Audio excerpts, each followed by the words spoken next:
Бид хоёр бол зодолтой танилцсан. За жахтаа. Бид хоёр бас зодолт танилцсан. Зодчихсан хүмүүсээ дутсан шүү. Гэхдээ энэ сонио энэ чинь таеквондогийн улсын 7 удаагийн авраг хүн байсан байгаа байхгүй юу? За Тэрийг мэдхгүй би зодолтоод дийлэгдсэн үү? дэлгэхтэйгүй. Тэгэхээр би их шүрмстэй хүн байсан байгаа юм. Аа за.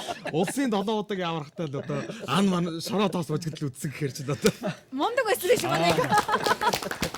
Тэг юунаас одоо дутсан байх вэ? Тэг яасан юм? нэг нарка маркас. Жахтаахын хувьдас зодтолсон юм биш үү тий? За би нэг соёл урлагийн их сургууль дээр нэг этгээдийг хайж явсан юм аа. За. Бас нэг жаахан муудалцсан.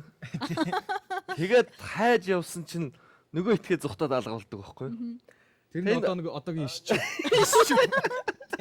Ишчүүтэй намайг амдороод.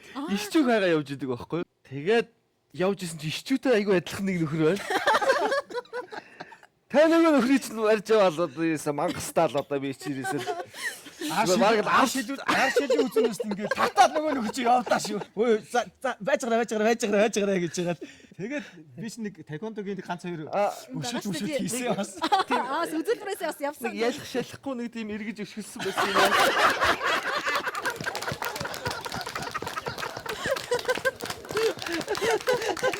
Тэр хүлээдэй юу? Тэр хүндээ нэг эргэлцсэн. Тэр надад юу болоо ажтэй. Тэгтэл л янк гэл явцсан зүгээр энэ дээр. Яг энэ бүдүүн гоён дээр зүгээр л янк гэл явцсан. Тэр энэ маргааш нь бодоод байсан чинь ер нь нилээ яггүй шгсэн мэт.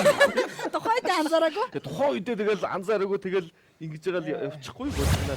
Бид хоёр чинь бас нилээ маргалдаад авсан бас тий. Жахаа тэр чинь баг эхэнд нь баг шүү. Ер нь баг Эхэнд нь бид хоёр чинь галаа чинь дундуур нь явж ирээд тэр яадаг чинь тэр байхгүй. Жахаа тэр чинь зодолдоо тэр соёл урлагийн сургуулийн үүдний том шилэн хаалгыг хаглаа.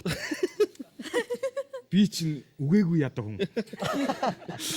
Жахаас тэр үед дуулдаг болсон байлаа. Маргааш нь жахаа 100 айлаа шил авчраа шилнүүлж байгаа. Би үгээгүй амт зүгээр хажууд харахаас